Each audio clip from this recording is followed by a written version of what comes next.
It is Ryan Seacrest here. There was a recent social media trend which consisted of flying on a plane with no music, no movies, no entertainment. But a better trend would be going to ChumbaCasino.com. It's like having a mini social casino in your pocket. Chumba Casino has over 100 online casino-style games, all absolutely free. It's the most fun you can have online and on a plane. So grab your free welcome bonus now at ChumbaCasino.com. Sponsored by Chumba Casino. No purchase necessary. VGW Group. Void where prohibited by law. 21 plus. Terms and conditions apply.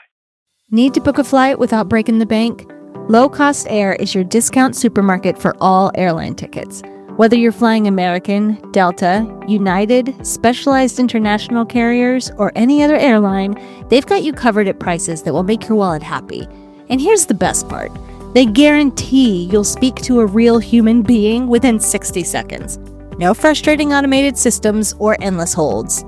To get this exclusive deal, you must call 866-613-3100.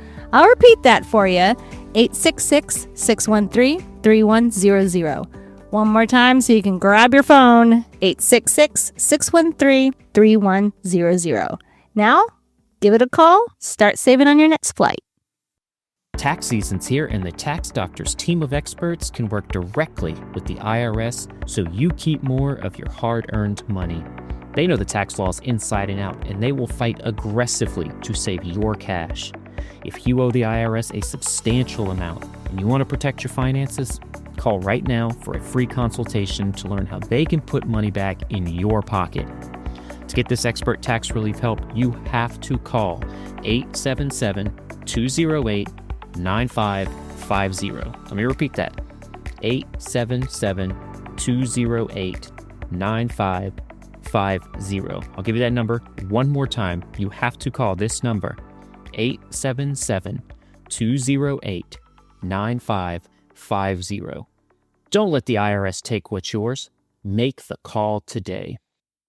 So he's getting support from China. The Chinese regime support has been, critical to keeping that war machine moving. He's got support from Iran and certainly from North Korea, not only munitions, but troops. So I think we need to look at this in a different way than the way it's been framed. So, if that's the case, and we believe that the Russian economy is the weak link here, then we should be doing everything possible to squeeze that economy. Welcome to a special episode of This Week Explained, Beyond This Week with Mike Baker. I'm Tiana. In this episode, former CIA operations officer and host of the President's Daily Brief, Mike Baker, joins the podcast to navigate the complex landscape of global affairs with analytical precision and strategic insight. Kervin and Mike's conversation spans multiple theaters of conflict, from Ukraine and the Middle East to Taiwan, examining the intricate dynamics of international relations and security challenges. They assess Iran's nuclear ambitions, potential regime change implications, and threats against U.S. military assets. The discussion extends beyond conventional geopolitics to explore informational warfare, the chaos inherent in diplomacy, and the strategic calculations behind military operations and intelligence sharing. Throughout their exchange, they reflect on the importance of understanding foreign motivations, maintaining civil discourse despite political differences, and the value of shared experiences in our increasingly complex world. We hope you enjoy this comprehensive analysis of the forces shaping our global reality. All right. Welcome, Mike Baker, back to the podcast. Why he does this, no one knows, but... How you doing, Mike? Yeah, you got that damn dossier on me, man. That's why. Well, that is true. I did get some comments that Mike is he's a handler of many people, Joe Rogan, myself included, but it's actually the opposite. I've been tracking Mike since 2012 while I was at JSOC, and we got a lot on him. So he's here now. And he has to do these episodes. Every time you call, I all right, Demi's going to release that information. No, it's a pleasure, man. It's a real pleasure. No, I do appreciate it. Really do. Yeah, there's no shortage of things to talk about. I mean, although it seems like everything's pretty normal out there in the world. Yeah, well, I mean, we've got two wars, right? Hamas and Israel have gotten back to their old going on their old terms, fighting again. We've got Russia and Ukraine. We have LSCO, large-scale combat operations that the U.S. military has been planning for a few years now. Tons of things that we could talk about, but first, we'd be remiss if we didn't talk about a true hero in Val Kilmer, who did pass away recently. Yeah. Young, 65. 65, yeah. No, he's great. I think a lot of people will be surprised to know just how many movies he was in. But a great actor. Really, kind of a curmudgeon, and by all reports, a little bit difficult to deal with at times. But I think that's just shows he was creative and thoughtful and smart about what he was doing. I actually was in the Chateau Marmont, which makes me sound really posh. We're so bougie. Man, I am. It's one thing people don't know about me. That's why the agency hired me, because of my bouge skills. And I was having a martini, which makes it even sound better, in the Chateau Marmont in the little sitting area there in the hotel. It's a fantastic hotel, right? I mean, it's just dripping with Hollywood history, but the staff has always been great. It's a quiet place, so it's unlike a lot of hotels in Los Angeles. It's just very quiet and reserved in its own way, right? And so I'm sitting there. There's nobody else in there except for one guy sitting on the other side of the lobby lounge, and I know it, right? It's one of those things where you look and you go, I know this guy for sure. I know this guy, but it was Val Kilmer, and it was after he'd put on some weight. Right, it was like the first time. He kind of gone up and down with his weight in later years, but this was about the time when you put on some weight, and you had to really stare, which is rude, right? Which I didn't want to do, but I did, and until I finally occurred to me, and then because I'm so clever, I actually said out loud in a place where there's only me and him sitting in a quiet lobby lounge. I said out loud, "Oh, Val Kilmer." That's what I said. To yourself. And the guy looks up. Kilmer looks up, and he looks over at me because there's only one other person in there. And, he kind of smiled and went back into what he was reading, maybe a script, I don't know. But, that was it. That was my Val Kilmer moment. It's very exciting. Well, that's very reminiscent to reports that are just coming out today that, or was it? It might have been yesterday, that U.S. intelligence officials were talking to Ukrainian military, and I got to tell you something, Kervin. That's quite the segue. That's it. Back up. I don't know where you're going with this, but yeah, that's it, sir. I am. So my nickname in high school was the Segway. We won't get into that, but so the reporting came out. And I didn't listen to today's PDB. I do apologize. I'm going to get to that later today. But the President's Daily Brief, Mike Baker, the wonderful host of that. Everyone go listen to that. 90% of the people who listen to this podcast listen to the President's Daily Brief. So you already know every day. What the hell is the other 10% doing? We got to go find those people. I need to. I'm tracking them. Yep. And we're going to get to them. First step. Most of them are from China. So... Oh, no, I've got a big audience in China. They love listening to me kick them in the ass. Yes, I bet they do. Yeah. Speaking of dossiers, I'm sure they have a dossier on you as well. Yeah. So there was this report that there was a conversation between U.S. intelligence officials or U.S. military intelligence and their Ukrainian counterparts, and they saw Russia's beacon of signal intelligence, maritime naval ship out, and they made the claim, oh, look, there it is. And immediately the Ukrainian counterpart goes, oh, thank you, bye, hangs up. Now we find out, this was 2022 and they sank the ship. Yeah. So just one of those incredible moments that I think I commented on and said, man, if I had a nickel for every time I just said, oh, well, that's, Mahmoud whoever, and go, oh, thank you. And now he's gone. I'd have quite a few nickels, I think. Yeah. Well, first of all, Mahmoud whoever definitely deserved it. But yeah, nobody should be surprised. There are people surprised, and there's other people that are expressing shock and angst. But nobody should have been surprised that there was intel sharing going on. and targeting packages being shared. Early stages of that conflict. Absolutely. Yeah. If someone is genuinely expressing surprise, then that's one thing. But I think a lot of it's just sort of the typical kabuki theater that you get from the media and from some folks in D.C. And they're all expressing angst over the idea. But of course, how could we be sharing? Yeah. Yeah. How dare we do that? Right. Okay. Well, Putin's invaded a country that's a sovereign nation that is, for all intents and purposes at the time, fairly well aligned with NATO. So what the hell do you expect? Yeah, right. And so then that gets us to the question of what the hell is Putin doing? And I know that's sort of like tongue in cheek because we all know what he's doing, but he's got this thing where he's being Putin, right? And he's saying, yeah, I want a ceasefire, or I want peace. I want true peace because I want our soldiers to stop dying.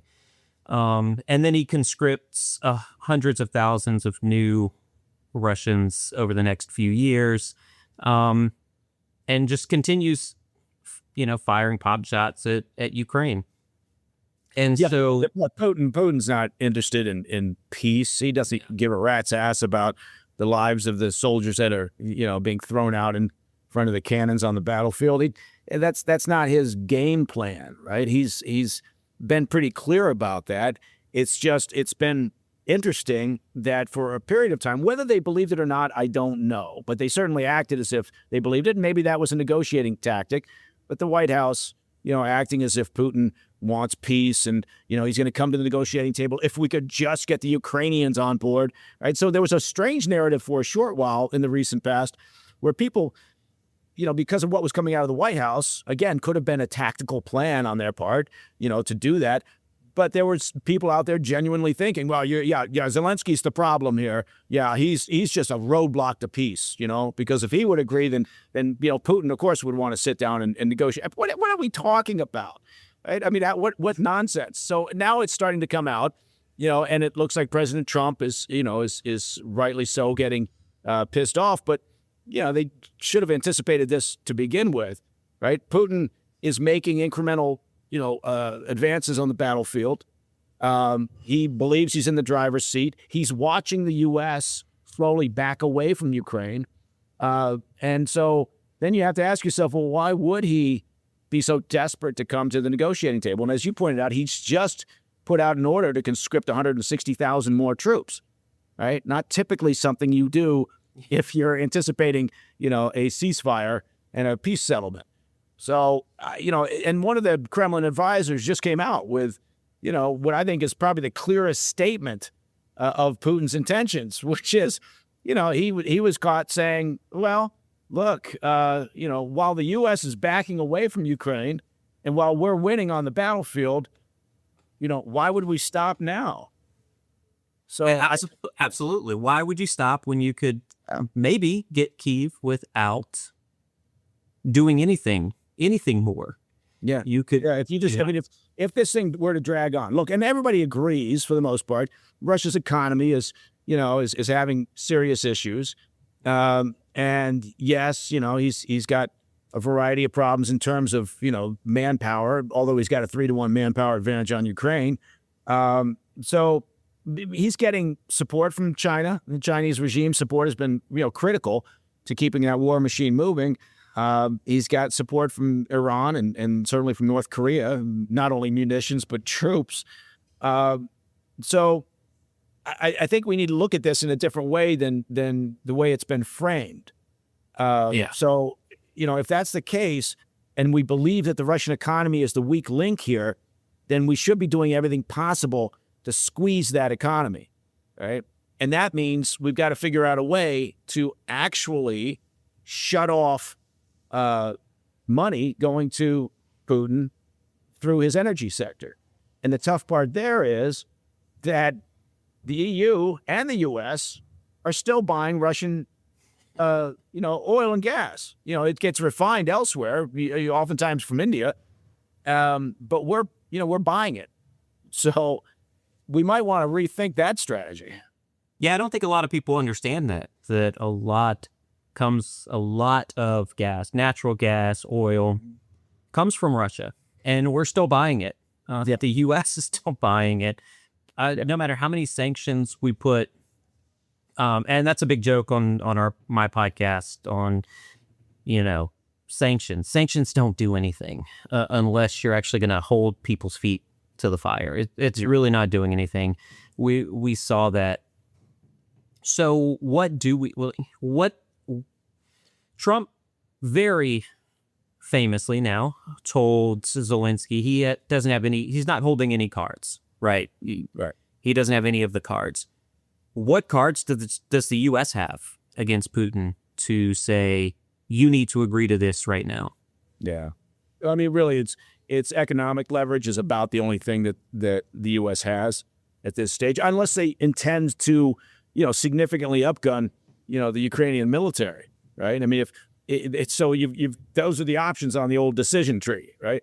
And I don't know that the White House is going to want to essentially backtrack from their existing position to say, okay, now we're going to start providing more and more advanced weapon systems to Ukraine to put military pressure on Putin. So that would then theoretically leave you with economic leverage, which means, to your point, you've got to make sure that the sanctions are bulletproof, right? That they're working. And the difficulty here is that Russia, not just because of the conflict in Ukraine, but previous sanctions, they've proven very, very adept at bypassing sanctions, in part because, they do have a small group of nations that are working in concert with them to do the same. So I think that's pretty much it. It'd be nice if we had other options, but as usual in life, you can pretty much face any difficult decision and realize you don't have that many options. So don't overthink it. Yeah, and I think the one option left out is the one that no one has an appetite for, especially not this administration that's here now, and that's boots on the ground and pushing back Russian forces, and you shall never happen. It's not going to happen. It's never going to happen. So, and rightly so, right? I think that's a bridge too far. I think Putin understands that's a bridge too far. But look, if you could actually shut down revenue flows from energy into Russia, now you've accomplished something. It's pretty much the same story with Iran, right? Mm-hmm. That is the way you go about impacting Putin. Because if he starts to feel like, look, he's spending 40%, a little over 40% of his annual budget on the war. He's spending 8% of his GDP, and it's not a big GDP for Russia, right? It's about the size of Italy's. So, he, in theory, without the support of his friends, he can't sustain this over a period of time. But that implies that these sanctions would, again, be effective. And so far, I would argue they really haven't been effective. Yeah, and I've seen some analysts argue that Russia's economy now is a wartime economy. And so it's based solely on the production of wartime efforts. And so they have no incentive to stop the war, because a stoppage of the war could cause a recession or a depression into their economy. I think that's right. I think that is accurate. It's a good, concise way to describe, the Russian economy. It's a wartime economy. No surprise, 3 years in, and they've got some labor issues in other sectors there in Russia. But again, look, we can kind of always pivot back towards China and say, well, here's part of the problem. And we've typically, it doesn't matter which administration, the U.S. has typically not been particularly good at, I said particularly like 7 times there, not good at dealing with the Chinese Communist Party, the Chinese regime. Because again, I would argue for the same reason that we've had some difficulties with Putin recently. We don't really understand their mindset, their motivations. Yeah, so that's a big thing, is understanding, and I talk about that with our Middle East operations. And as you know, I spent now most of my adult life in Middle East operations, and still don't understand the culture. And I'm an Arabic linguist, and I'd studied Middle Eastern culture.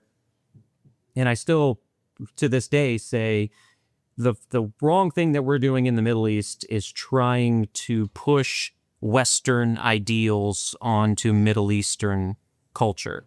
And it doesn't work. And it's not working in Israel. It's not working in Gaza. Obviously, we'll look at Gaza.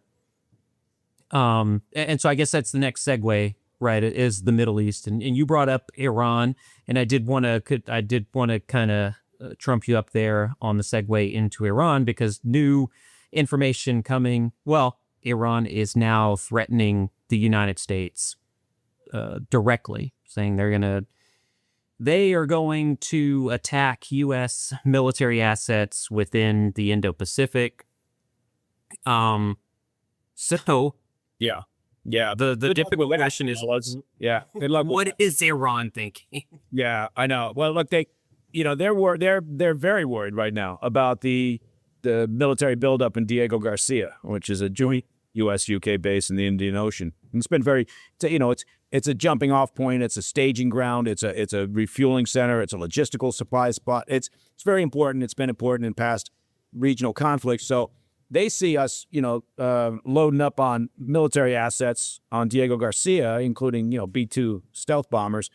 And they rightly so think, they're probably not just doing it for show, right? Because it's a sizable investment. You start moving these things around and redeploying. So I think they're rightly worried. Their response, though, is batshit crazy, right? The idea that they're talking about a preemptive strike, an Iranian preemptive strike on Diego Garcia, as either a warning signal or a direct attack, is just amazing. And you know what? Hey, if the mullahs want to lose their grip on power, if they want to lose what they've got right now, which they deserve to lose, and Godspeed, but the Iranian people would be so much better off without the IRGC, the Revolutionary Guard Corps, and without just the oppressive nature of the mullahs on that culture, on that country. If they want to lose all that, go ahead and launch a couple of missiles and see if you can actually hit Diego Garcia. And the retaliatory strike. I mean, think of it. It brings me back to last April. Iranian strikes on Israel as a retaliation for what Israel was doing. That absolutely did nothing. It killed one Palestinian adult. Mm-hmm. And then the response from that being Israel does retaliatory attacks on all of the Iranian proxies. And just look at where we're at right now. The leader of Hezbollah killed, leader of Hamas killed. All of these proxies, the Trump is now in office. That new administration, the focus is on the Middle East, the Houthis. As we know, if everybody's on signal, everyone knows we're attacking the Houthis. That is being destroyed. Yeah, so I was actually on that chat group as well. I was really enjoying it. I didn't see your name, and I was waiting because I said Mike usually sends a couple of GIFs out there. I was me and Mike Walsh were trading emojis. Way to go! I'm sorry, I don't mean to make fun of the chat group, but and I've heard people say, well, it's not. This is a sort of an approved. Okay, well, step back and just think to yourself, it's a commercially available app. You could maybe layer on a little bit of extra, because I don't know. It's just, to me, it was remarkable that you could have that many high-level intel and security officials on, and not one of them said, I think this is probably not the best place for us to discuss anything. Not just because really they weren't discussing much. If you were, the war plans concept, that's goofy. It wasn't, so dumb. Yeah, the SecDef should never have been talking timelines. That's ridiculous. Nobody needed to know that except, well, now I get some emojis thrown my way. And you know the media. You know some people in the media. Can you send them a suggestion from me? Sure. And just say, please ask someone who's done this before if what they're saying is war plans. Immediately when it came out, I was in my own office talking to a colleague and said, oh my goodness, war plans. That's a specific term, and it's really not. So there's con ops and op awards, and all of these things before something happens. a war plan does not, that's not a DoD term. Yeah, the When journalist, war plan came out. yeah, Goldberg, the journalist, he just threw out because it sounded good. Maybe he watched a couple of movies, and so now he's an expert. But the reality is, it wasn't war plans. It wasn't the sky is falling, as Chuck Schumer and the Democrats were saying, but it was a mistake, right? Yes. And luckily, Mike Waltz, at least took responsibility and acknowledged that it was a mistake. Yeah, so that's great. Just tidy it up, right? Make your your comms a little more buttoned up, and let's not do that. You've got very secure, approved comms. The most secure, so would say. Yes, yeah, the most secure, and so. I think that's it, but it's one of those moments, and we got typical gamesmanship in Washington, D.C., where the Democrats were saying this is the worst breach of security ever, and the Republicans were saying there's nothing to see here. And, the reality is, a little bit somewhere towards the center, which is, hey, you shouldn't have been doing this, and it was a mistake, but hey, it's not, the sky isn't falling. So yeah, and to that, something that really surprised me in someone who's worked in this community for a while, and you as well, much longer than I have. There wasn't that one person who was the curmudgeon. There's always the one person. Like, we even had a guy when I was at the command who sent an email to everyone, to include the JSOC commander, that his cheese was stolen. And is that like an analogy, or was he being a little? Someone took his cheese.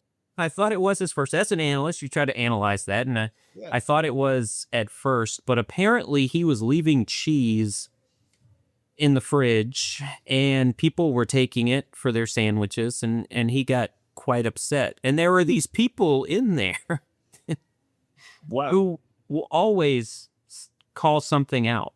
Yeah. And so please don't be that interested in the cheese, more interested. So I'm fascinated by the cheese thing now. So he moved the cheese from the fridge. What is it? And like individual slices, like craft individual. I mean, because nobody's going to get upset about that. It must have been some pretty fancy cheese. I'm thinking.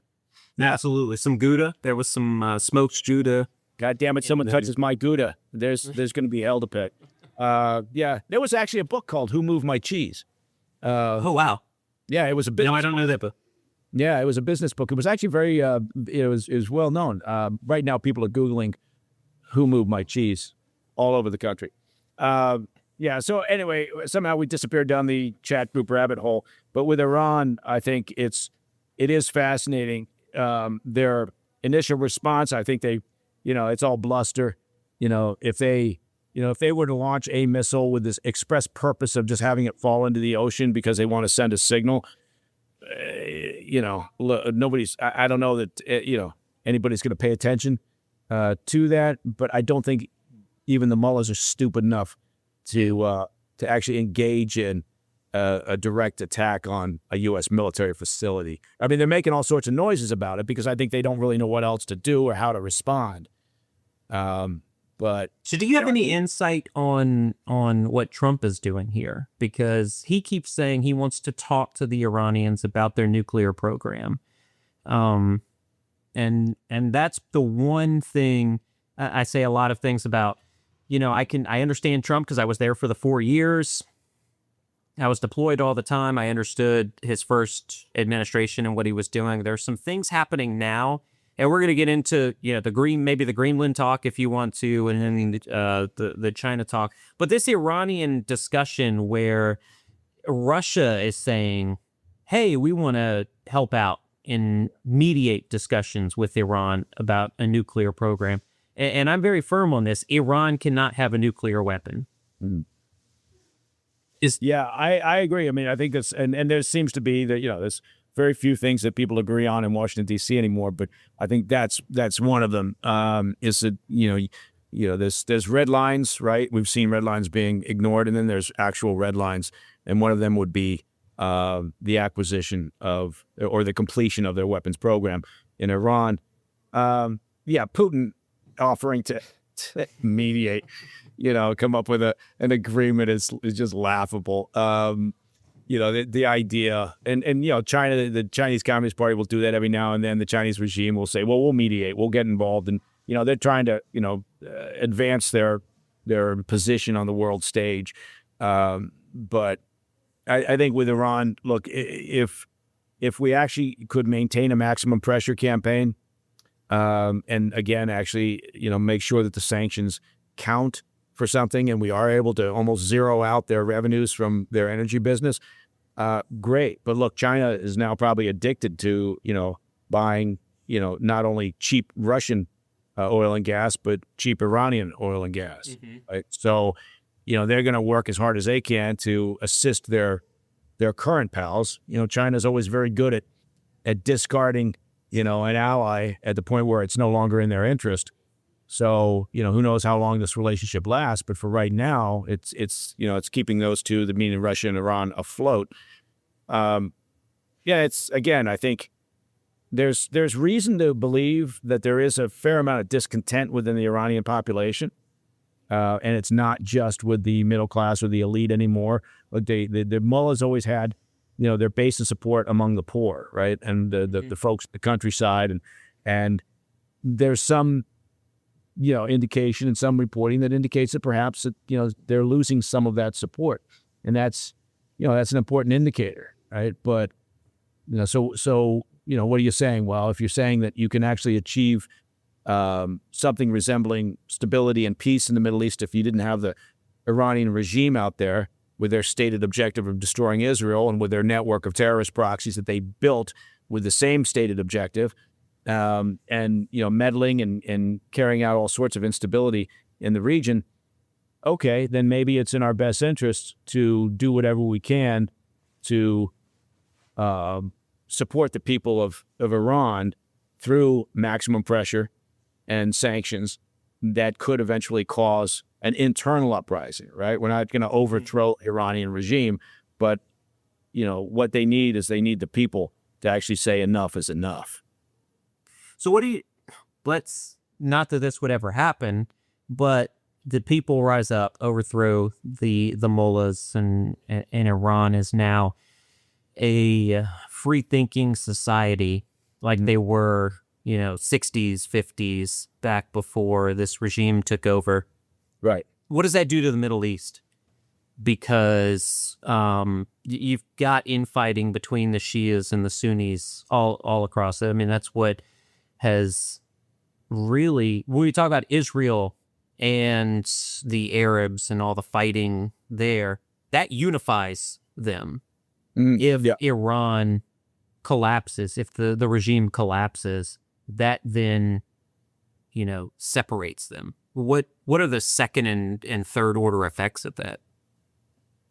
Well, I mean, first of all, you have to imagine what the regional players will do, right? The key regional players, Saudis, the Egyptians, Qatar.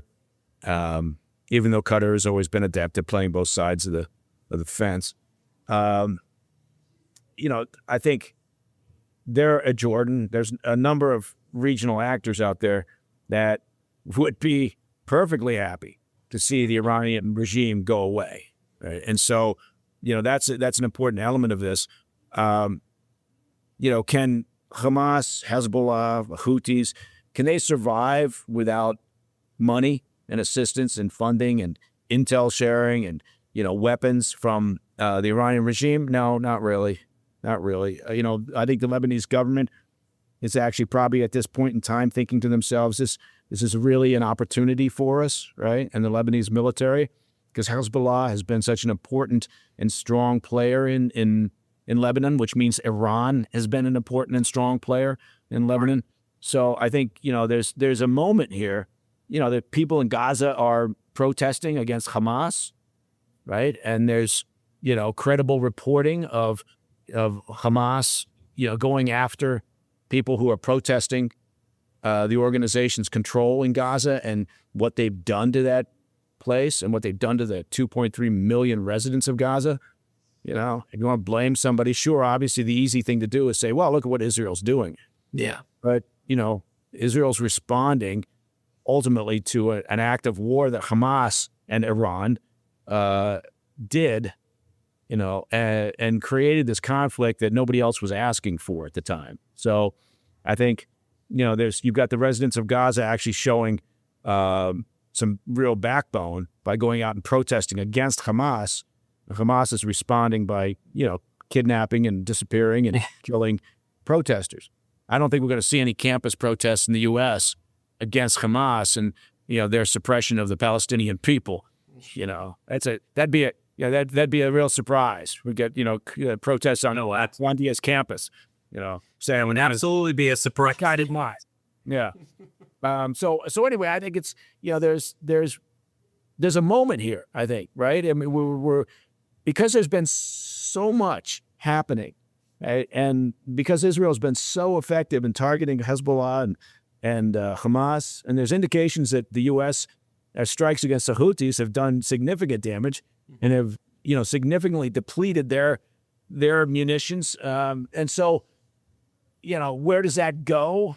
Well, I don't know, because, as long as the Iranian regime is intact and the mullahs and the IRGC, which has its fingers in every part of Iran, as long as they're calling the shots, then you could argue we're not going to get any real long-term change. We're just putting out fires. Yeah, spending a ton of money and munitions to suppress all of that. And we have a future large-scale combat operation, or LISCO, as we like to call it in the DoD, that is on the horizon in the Indo-Pacific. Some would argue we are 2 years away at the most from, China going into Taiwan. They just recently did an exercise where they encircled Taiwan, sort of showing what it would look like, kind of practicing what it would look like for an invasion of Taiwan. But I think you get a lot of these messages when you talk about, especially with the Trump administration, of I want to stop wars, not create new wars. Why are we so fixated on China and what they're doing to Taiwan? The one China policy. What is the deal here? So, yeah, I think that's probably where the conversation should go to now. Why is it so important? I talk about it all the time. I've been in all these meetings about why we need to defend Taiwan and why it is so important. But for the layman, maybe you'd do a lot better job of explaining why this is important, why the U.S. military needs to come to the defense of Taiwan. Conservative investors. What does the name Reagan mean to you? Reagan was the ultimate conservative. We at the Reagan Gold Group consider ourselves the ultimate conservative gold company. Do you as a conservative investor see the storm clouds of chaos and uncertainty approaching? We do. The stock market hates uncertainty, and there is lots of chaos on the horizon. High inflation, unsustainable debt, and political tensions are rattling the markets and creating volatility. Does your portfolio have an anchor in this storm? You have car insurance, homeowners insurance, and life insurance. But what about your retirement savings, your 401k? We urge all fellow conservative investors to learn about the one asset that could help keep your nest egg from cracking under all this economic pressure: gold. Call the Reagan Gold Group right now to get your free wealth protection kit and ask us how to get up to $15,000 in bonus coins. If you turned 65 recently like me, it's important you find a Medicare Advantage plan that gives you the coverage you're looking for. But finding one can be difficult. The best thing I did, and I suggest you do the same, is call a licensed insurance agent and let them walk you through your Medicare Advantage plan options. There are so many benefits you have access to, so make the call now and let the representatives explain everything to you.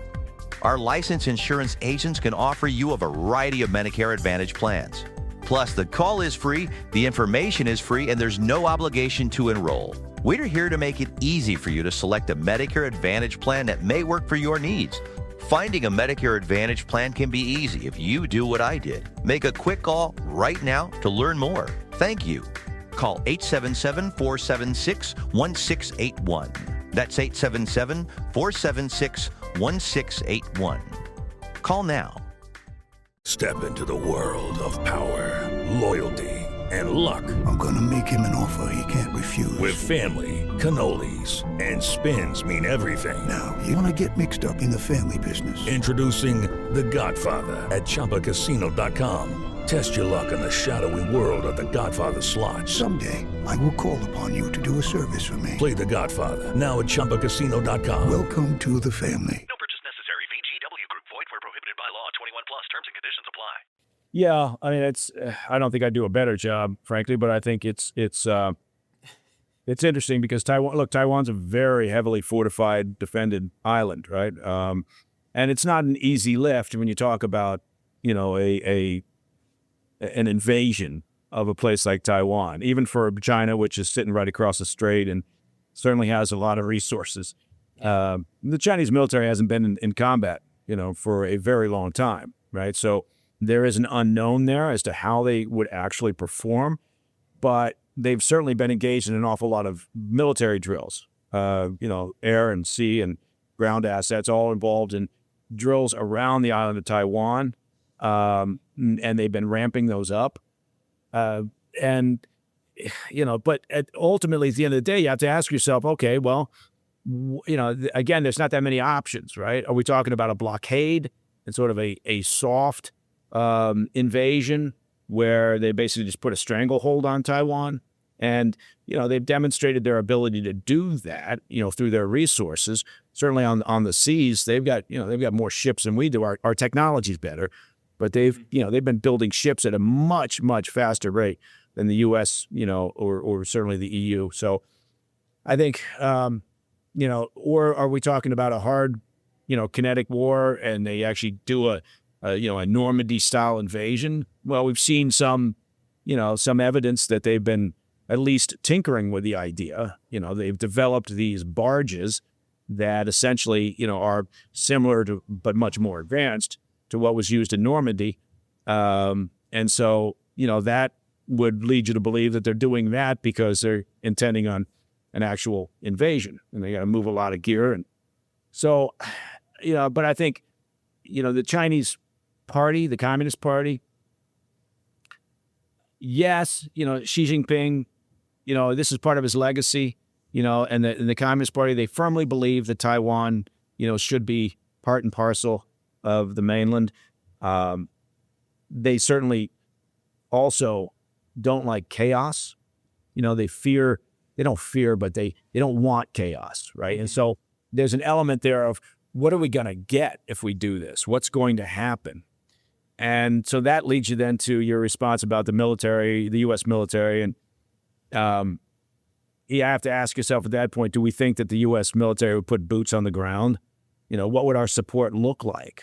I would argue that there's about as much chance of us putting U.S. boots on the ground in Taiwan as there is and engaging in a shooting match with, the PLA as there is for put boots on the ground in Ukraine and engage in a shooting match with the Russians. So that means then that, the Chinese parties probably realize that our support for Taiwan is going to look a lot like what's happened with Ukraine. And then you have to ask yourself, well, how, is it apples to apples? And I don't think it is, right? You're talking about a much bigger economy, a much larger force. And so I don't know. I think the answer is going to be that they're going to do a soft takeover, a little bit like what happened in Hong Kong, even though, again, it's not quite it's not a solid comparison because of Hong Kong's history. Mm-hmm. But, I think that they've already been setting the table. As the Taiwanese, government has realized, and they've taken some action and enacted some action. The Chinese Communist Party and the PLA and the intel apparatus has spent a lot of time seeding Taiwan in a variety of ways. Sort of a covert action campaign and putting assets and support assets in place, and trying to deal with a narrative. But then also you have to ask yourself, look. The Chinese people, would they put up with shooting Taiwanese whom they consider Chinese as well? Mm-hmm. So there's another element there. It's very complex. It's not just as simple as saying, when are they going to invade? There's a lot of angles here. Yeah. Absolutely. I know I can tell you from experience, the U.S. military is ramping up in order for a full invasion, not this gray war, kind of stuff that you're talking about. But I do agree. They have to, though. They have to. You got to game every scenario. So I don't know that they're prioritizing that as saying that's the most likely scenario. But I think they're absolutely right to engage in the planning for it. Right, absolutely. And so you're absolutely right. I mean, it's every war game is what is China going to do. Yeah. And then you have your first, second, and third order of what's going to happen. And the first one is understanding, and it goes back to what we talked about with the Middle East. You have to understand the history and the culture of that region. And with the history of Chinese culture and their history is very much art of war, and we do not want to go. So if it's better for us if we do not engage in a full-on conflict, we would rather this gray war, the gray warfare, where we are just using the information space to accomplish what we want. Yeah. But at some point, is it going to be that Xi Jinping says, okay, this is my no shit date. I got to do it by this. And a lot of us have theorized that 2030 is that date. He wants to have it fully accomplished by 2030. If it's not, if he doesn't suspect it's going to be done by that through sort of information operations, then does he do an invasion? And those barges are very interesting to me because so the briefings that I've been in, I'm going to stay unclass, obviously, here. None of us want to be rolled up by various people, but a lot of it is, so Taiwan has set up defensive mechanisms based off of things that were pre-barges.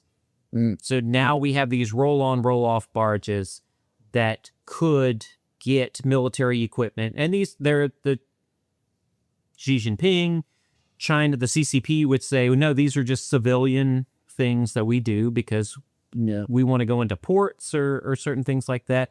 But these barges could have military aspects to them that then those defensive mechanisms of Taiwan are then removed, and we could the PLA or the PLAN, so the PLAN plan, which is their navy, could then roll up into Taiwan on places that are not very much defended by the Taiwanese military. Yeah, I mean, I think they released some of the visuals of those to just kind of, again, what they're always doing is trying to provide a message and a signal. And so but as far as 2030 goes, I mean, that's an interestingly Western sort of, we want to set a date, right? So, okay, well, why not 2029, right? Or 2031? Well, because 2030 sounds good. It's like, yeah, it's going to be by then. Nobody really knows, right? And it's, I would argue it's more about, how long is Xi Jinping's, tenure? How's his health? Do you think he'd want to do this before he rides off into the sunset? And I would think yes. So I would tie it more to how the assessment is about his grip on power and how long he's going to be around. And but he's got to, he's got to convince his military, that this is a solid idea. I don't know. I still go back to the notion that China, the idea of chaos is always been a mitigating factor. They want things done in a structured, methodical way that they can understand and predict. And there's a certain element there of the unknown that could create problems for them. And, their economy is also, while it's large, right, they've also got underlying problems there that they are constantly working to try to either hide or distract the population from. So then you ask yourself, well, what the hell would a complete shutout of China on the world stage, which would be very difficult to do because we're all interconnected. Well, what would that look like to their economy, and how would they process that in the top of the party apparatus? I don't know. I'm not yet thinking it's going to be a straight on invasion, but I get why the U.S. is planning for that as a scenario. And look, at the end of the day, I go back to the same thing. I don't see any administration saying we're going to put boots on the ground in Taiwan and start firing it up against the Chinese army.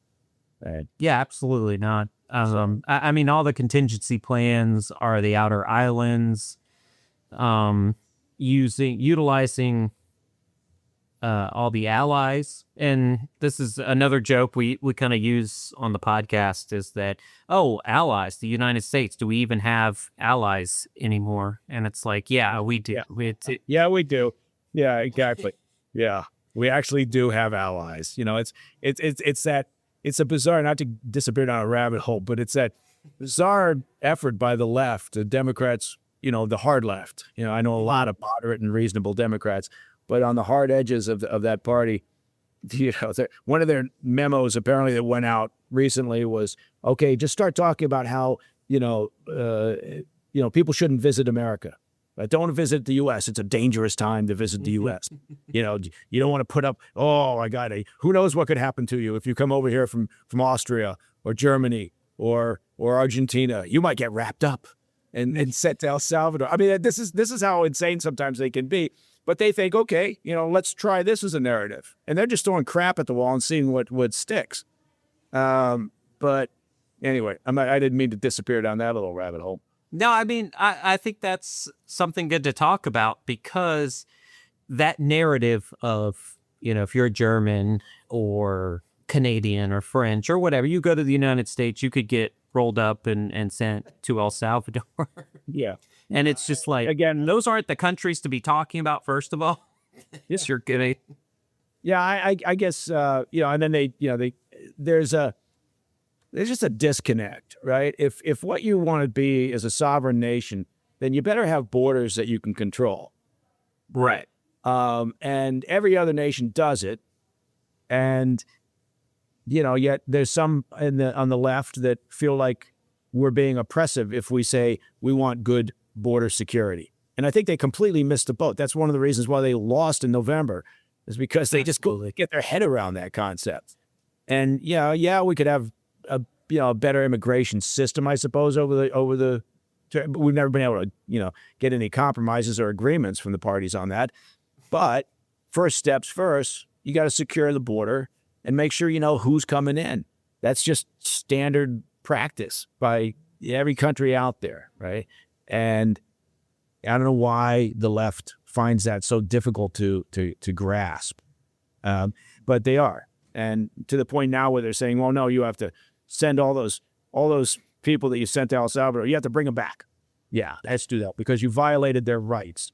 You're thinking, well, here they're illegally here, criminal convictions, members of TDA or MS-13. Yeah, I think most Americans are behind the idea that you go pick them up and send them out, right? Yeah, they picked up a leader just in my backyard. Not my actual backyard, but there was a report, Prince William County, that's the county that I'm in right now. That was one of the top leaders that they got rid of. So yeah, I think it's you have to do it properly in the sense of you have to make sure your intel's good, that your information, law enforcement information is solid, right? But then you got to act, right? And the concept of consequences for illegal actions seems to shock and surprise some folks on the hard left. So I don't know, but it's interesting. We'll see, I suppose, by the midterms, just how people are processing it.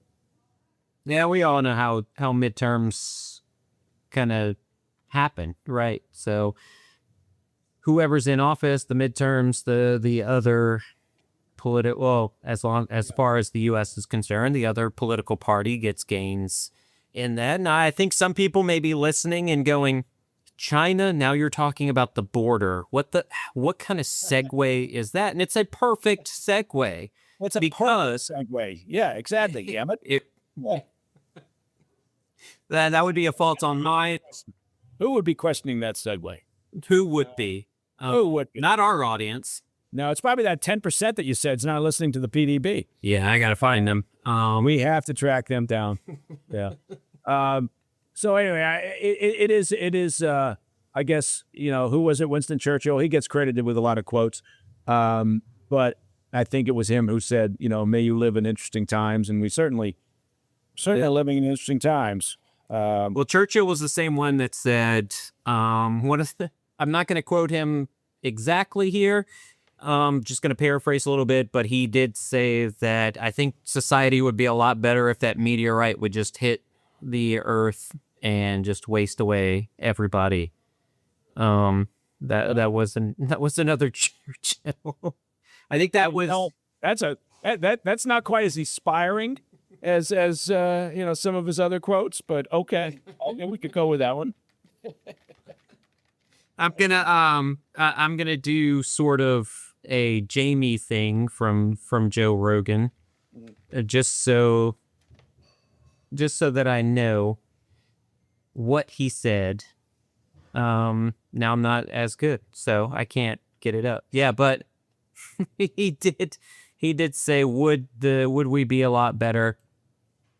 And that goes into me watching a lot of the first season of the HBO series True Detective, with Matthew McConaughey being such a pessimist and saying the human race is a mistake, and maybe it is. And so, oh no, what a great way! I don't know if it's a mistake at all. I think it's fantastic. I think I mean, are we living in the most difficult times? Absolutely not. No. Yeah. No. Are there some crises and it's difficult? Sure, but if anybody thinks that this is as bad as it's ever been, then they don't know shit about history. So, I don't know. I think it's great. I want to get every last minute on this planet that I can. I think it's fabulous. Yeah, there are some of us in this world, not us, not you and me, but there are humans who screw things up a lot. But I do love living this life. Some of the leaders around the world, I may not appreciate what they're doing and sending people out for the slaughter, but we do live, especially in this time. Let me bring it to closer to where you feel here, because I'm having an existential crisis on this podcast. But we bring it back to you. Yeah, people are like, "Oh my God, did I dial into a therapy session?" That's what you did. The therapy session with the former CIA, former Special Operations Intel.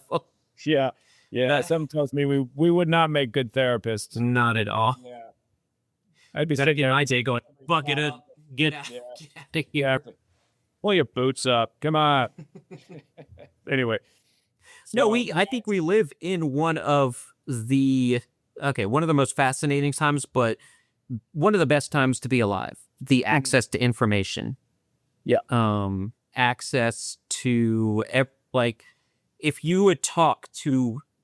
Baker talked to his parents about what he has access to, if Mike Baker talked to his great-grandparents about what he has access to right now, their mind would be completely blown. Yeah. Oh, no, yeah. We had a shared experience not all that long ago where, most of the U.S. as an example, we're just focusing on this country for this conversation, but it wasn't that long ago when you had the 5 o'clock news and the 11 o'clock news, right? Yeah. And you had 3 networks, CBS, ABC, and NBC, and that was it. Those were your choices. And so people would sit down roughly the same time every day with everybody else around the country, and you would get 30 minutes of news or maybe an hour of news, and that was it, right? And so while you may process that information a little differently than your neighbor, you were having still a shared experience. And we weren't all sitting in our individual silos, listening to, a choice of 20,000 different, media outlets telling us exactly what we agree to, or confirming what we already think rather than, saying, okay, here's something, now think about that and decide for yourself whether it's correct or not. So I think that shared experience actually was pretty important, and it impacted sort of the way that we dealt with each other, certainly in politics. And I think while there's always been sort of a dysfunctional nature to Washington, D.C., at least you had more civility in your conversations.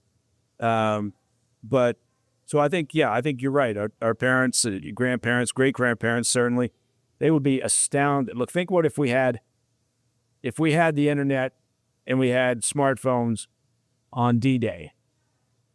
There would have been a goddamn uproar after 2 hours of the opening of that invasion. And people would have said, that's it, stop. No, you can't do this. This is horrific. This is horrible. Look at all those people dying, right? And there would be a completely different public narrative about that. And we saw that with Vietnam War when, suddenly, images were brought into people's living rooms during that shared experience of watching the evening news. So, yeah, the flow of information, the speed with which it moves, the fact that everybody with a smartphone considers themselves a journalist now, and the fact that, traditional media is playing beat the clock against everybody with a smartphone, and so they're not really fact-checking before they kick their stories out.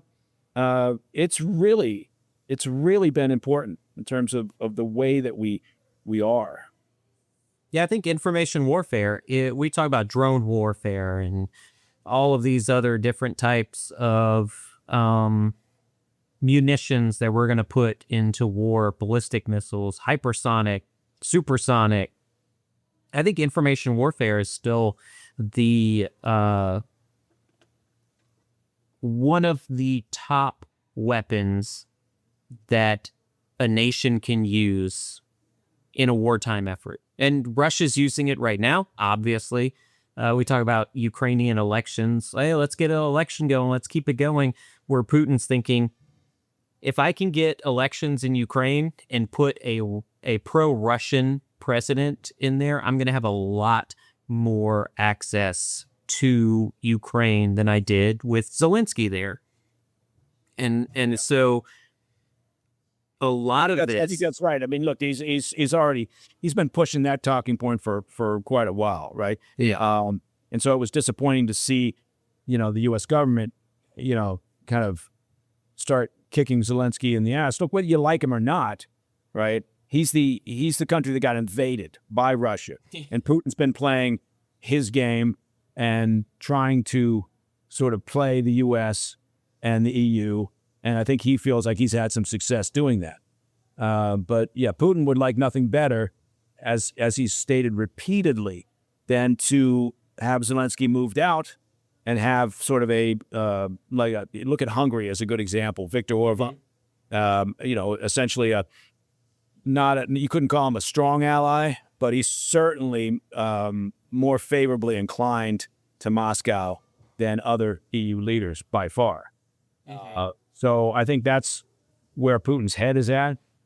And, the list of demands that he's continued to push, for some peace settlement. Again, he's not really interested in it, but he knows he can string this thing out. And so, I'm always a little surprised when people or some folks act as if Putin is somebody that you can bargain with in good faith. I just don't quite get that mindset. Yeah, we saw that with France, right? With Macron, the 250-foot table between Macron and Putin, and then Macron said, "I believe him. He's saying he's not going to do it." And now the same guy flipped. George Bush, it happens all the way around, right? We had George Bush saying he looked into his soul and saw a guy that he could deal with, and I'm thinking, like, really? I don't know. I mean, and look, President Bush, he has some terrific qualities, right? Frankly, I'm a Bush fan. I know he took a lot of heat, but he, I'm sure he regretted. I'm sure he regretted making that statement. Yeah. Well, that was a surprise. I know you're just down there in the podcast yelling at people. So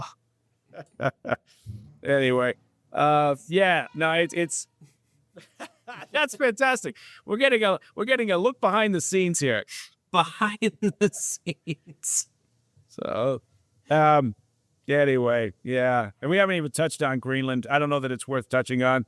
I don't know. It seems like something that was a joke that then became, we can't joke about it anymore. I do understand. I understand that you don't want China and Russia to control the northern Arctic. Right. I understand that. But I would say, and I've harped on this a lot, the African continent has been completely pushed towards Russia and China. They control the information space. They control the minerals. They control the ports now. And that was the Biden administration that did that.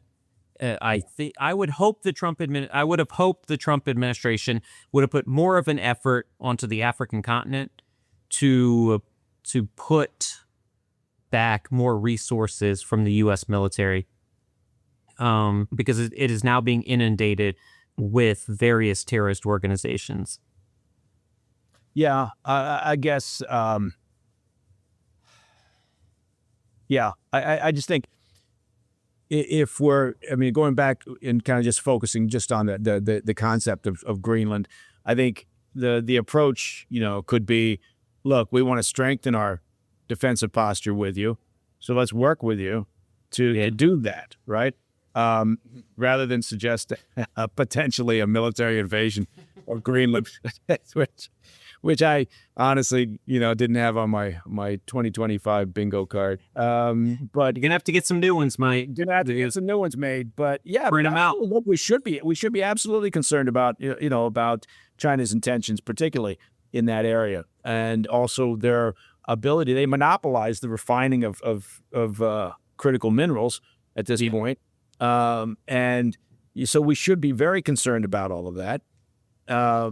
And we did drop the ball in Africa, right? Because, particularly because of the GWAT, Global War on Terror, we seemed like we couldn't multitask. And while we were not distracted, that's the wrong word, because we're engaged in serious business. But, China I think distracted is the right word. And I was there. I was in Africa for GWAT. I was in Yemen and Iraq and Afghanistan, and we were distracted by a lot of different things.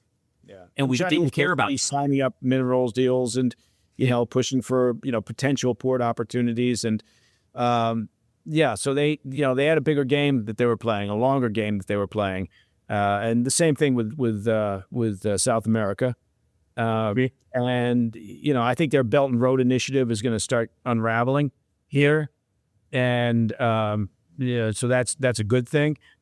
But I guess, it's interesting. It's like a lot of things that happen with the Trump administration. You can initially, if you just look at it from a surface level, you go, it's all just chaos, right? Just chaos.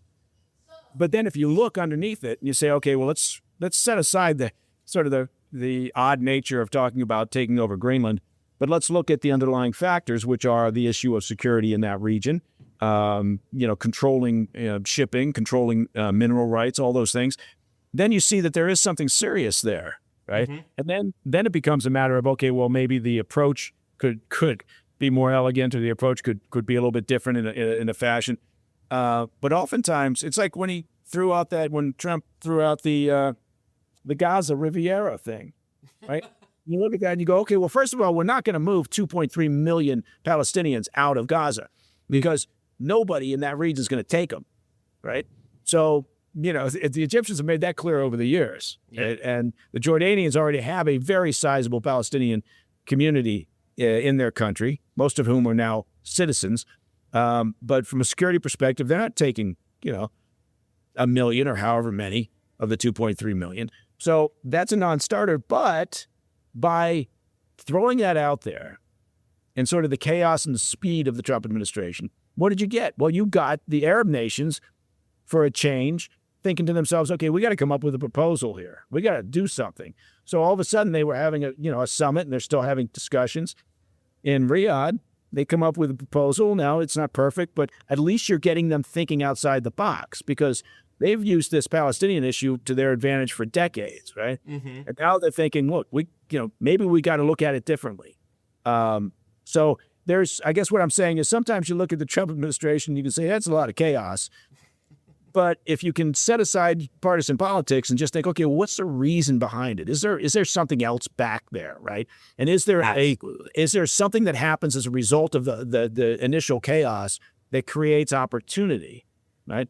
And so I think that's, you have to, and again, whether it's a Trump administration or a Democrat administration, we just need to be a little bit smarter about the way that we're dealing with things. And we got to quit sitting in our individual trench and throwing hand grenades at each other. Yeah, I don't think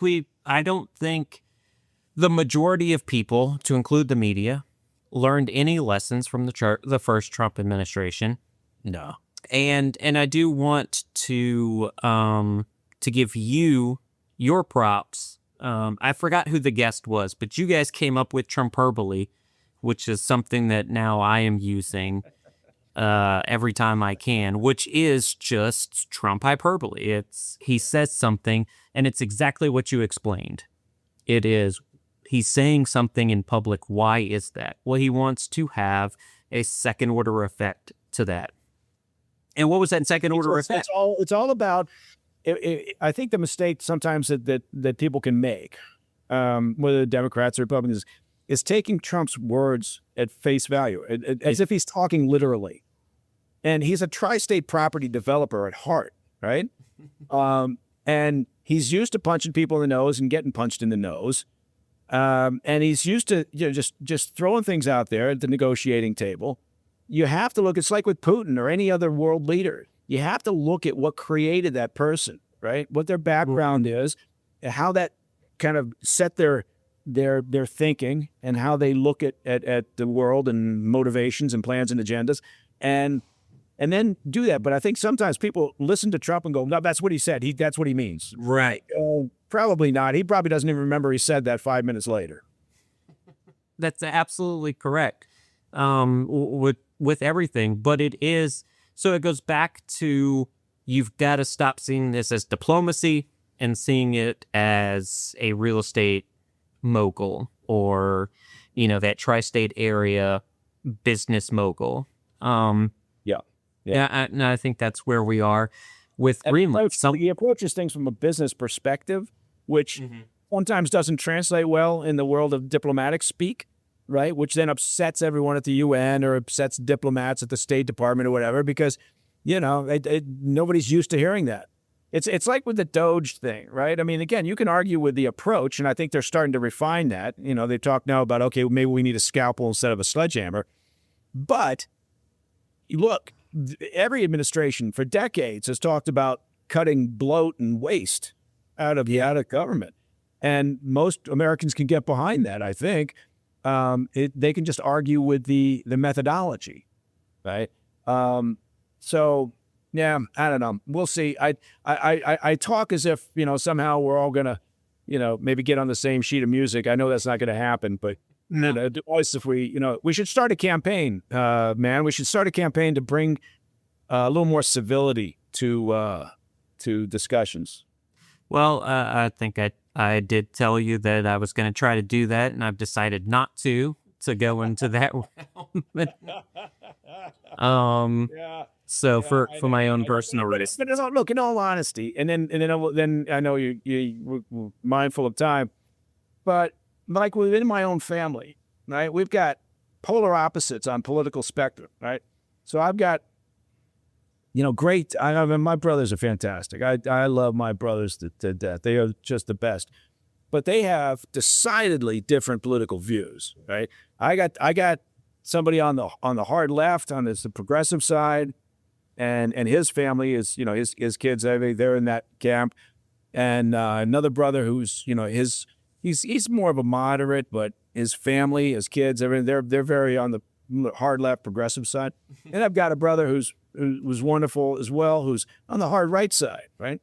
And it's in part because of their life experiences, right? I mean, the brother on the right, he was a flyer in Vietnam, right? Flew F-4s and saw things in a certain way as a result of that entire experience, which, was life defining.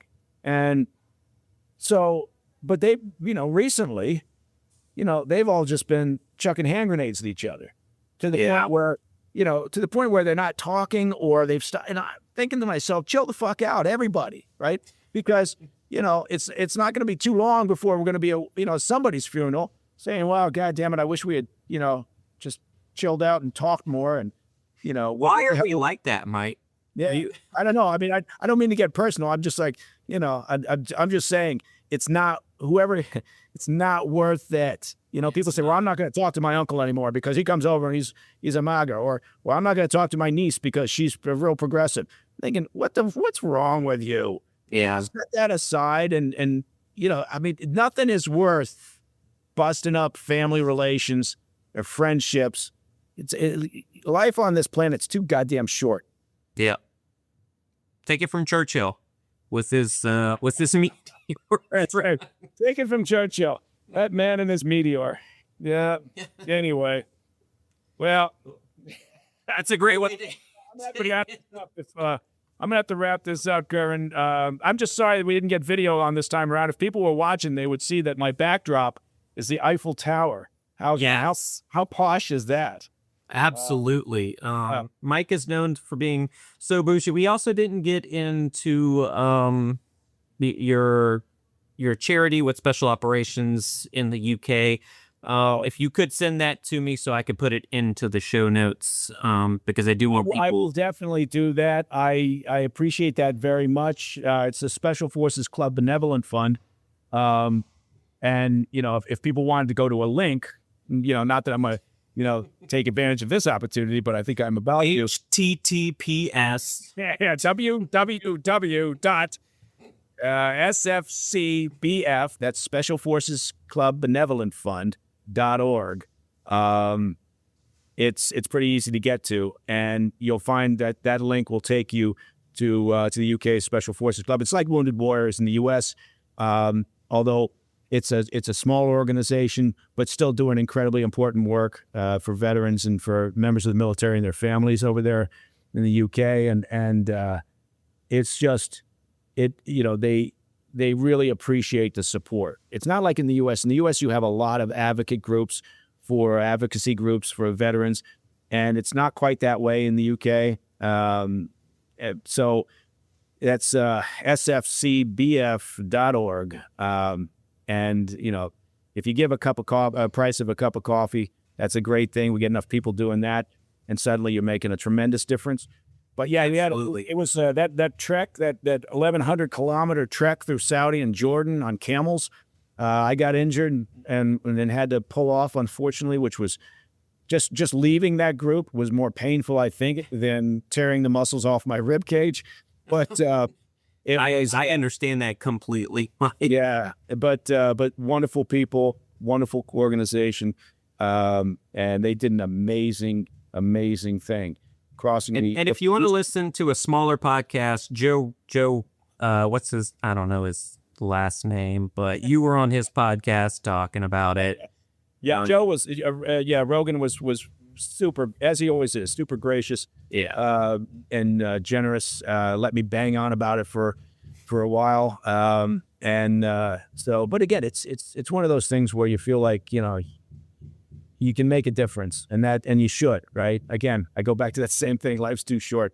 And by the way, look, if people are thinking I am actually in France and it's the Eiffel Tower behind me, I'm in Vegas. It's the Vegas Eiffel Tower that's, over my shoulder there in the window.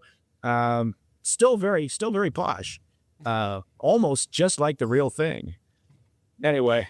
Almost. Mike, thank you so very much. I don't want to take up any more of your time. I know you are a busy man. Well, this is always enjoyable, Matt. You got to go ahead, nice. We'll do it again because we got plenty to talk about. Oh, even if we dip into your existential crisis. So can we do that next? So come back on in a month, and you can be my therapist. How about no? All right, man. I'll talk to you later on. Take it easy. Take care, man. Ryan Seacrest here. When you have a busy schedule, it's important to maximize your downtime. One of the best ways to do that is by going to ChumbaCasino.com. Chumba Casino has all your favorite social casino games like spin slots, bingo, and solitaire that you can play for free for a chance to redeem some serious prizes. So hop on to ChumbaCasino.com now and live the Chumba life. Sponsored by Chumba Casino. No purchase necessary. VGW Group. Void where prohibited by law. 21 plus. Terms and conditions apply.